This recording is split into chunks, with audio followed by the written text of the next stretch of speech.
He didn't fail because life was unfair. He didn't fail because he lacked talent. He failed because every single day he chose the comfort of dreaming over the discomfort of doing. And by the time he realized it, years had already slipped through his fingers. This is the story of Mateo. And honestly, it might be your story too. In a small village tucked between rolling hills and open fields, life moved simply. People woke before sunrise, they worked, they struggled, they built something, even if it was small. Everyone had a role, everyone moved with purpose, except Mateo. He was young, he was smart, he had potential. Everyone could see it, but Mateo had a habit. Every morning, while the rest of the village got to work, he would walk to the old oak tree at the edge of the road, sit down, and watch. Farmers heading to their fields, merchants loading their carts, neighbors laughing, sweating, living. And Mateo? He just watched. Not because he didn't care, not because he didn't want more, but because somewhere in his mind, waiting felt safer than trying. And every night before he slept, he told himself the same thing. One day my life is going to change. He said it so many times, it started to feel like a plan. But a wish repeated is still just a wish. One morning, something different happened. A wealthy merchant passing through the village, grateful for a good season, decided to give something back. He set up at the center of town and began handing out fresh milk, free, to anyone who needed it. When Mateo heard, he was on his feet instantly. He stood in line, received a large clay pot filled to the brim with cold, fresh milk, and held it like it was gold. As he walked home, something lit up inside him. For the first time in a long time, he felt like life had given him an opening. The daydream.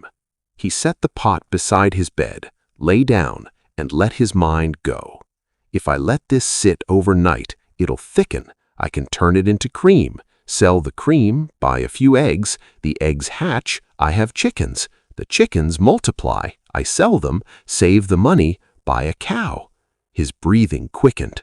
One cow becomes two becomes a herd. I hire people to help me. I'm not working for anyone anymore. I'm the one people work for. A smile spread across his face.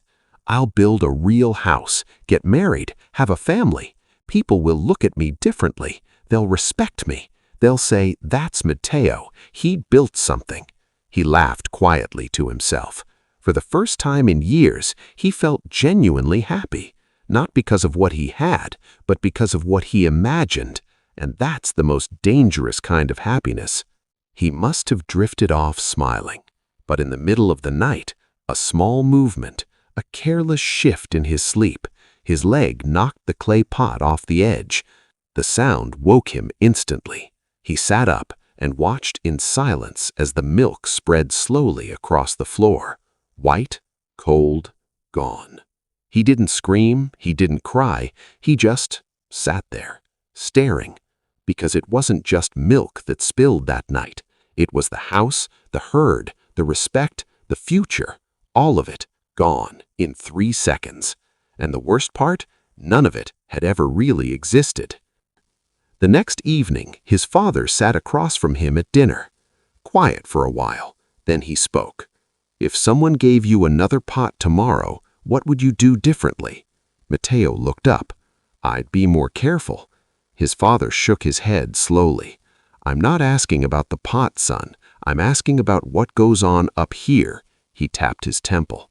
I've watched men in this village waste their entire lives, not because they had no chances, but because they fell in love with the idea of success without ever introducing themselves to the work that builds it. Mateo frowned. But dreaming gives you direction. Dreaming gives you comfort, his father said quietly. There's a difference. He picked up a piece of bread from the table, broke it slowly. This didn't appear out of thin air. Someone planted the seed. Someone tended the soil. Someone showed up every day, not when they felt like it, every day. Nobody dreamed this bread into existence. He set it down. Nobody dreams their way to a real life, Mateo. They work their way there. Then he looked his son directly in the eyes. Your dreams are like that milk. Hold them with action, and they nourish everything. Leave them sitting in your head, and they spoil, slowly, quietly, until one day you wake up and wonder where your life went. The shift. Mateo didn't sleep that night. He lay in the dark staring at the ceiling, replaying every morning he spent under that tree, every one day that became another lost week, every version of his future that lived only in his imagination. And for the first time, he felt the weight of all that wasted time. Not guilt, not shame, just clarity. Before the sun came up, he got dressed, walked to his father's room, and said 3 words, "I'm coming with you." The work. The fields were harder than he expected. His back screamed after the first hour, his hands blistered by noon. His mind kept telling him to stop, to rest, to go back to the tree, but he didn't. He stayed. Day after day, he showed up. He learned how things actually grew, not in his imagination, but in dirt, in sweat, under the sun. Weeks passed. With his first small savings, he bought a few chickens. Not 100, not a herd, just a few. He fed them every morning, learned from his mistakes, lost some, kept going, and slowly, egg by egg, something real started to take shape. The change others see. One evening, a neighbor stopped him on the road. "Hey, didn't you used to sit under that big oak tree every day?" Mateo smiled. "Yeah, I did." "What changed?" He thought about it for a moment. "I stopped waiting for my life to begin and started showing up to build it."